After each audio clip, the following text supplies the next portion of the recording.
Кеше Ербол Еділов деген кісі телеграм арнасында жазды. Қарашөкеев Ербол деген кісі, Ерболат Қарашөкеев. Ербол Қарашөкеев.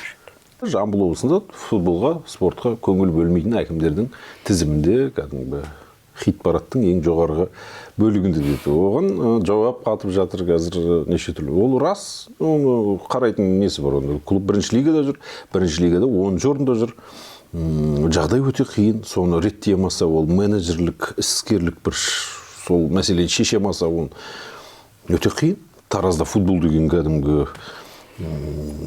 Казфосфат заводтан кейінгі екінші завод қой, мысалға былайша айтқанда, футболдың заводы. Сондықтан оны реттеу керек, оны қарастыру керек. Соны шеше алмаса, әрине, ол дұрыс емес нәрсе. Но түбі болашақта осы келесі жылы Тараз футбол клубы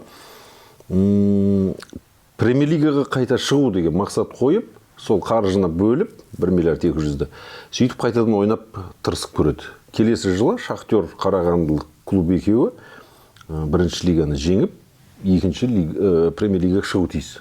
Бұл сен болжамың ба, әлде бұл инсайдерлік ақпарат? Менің болжамым, болжамым, көбінесе дәл келеді.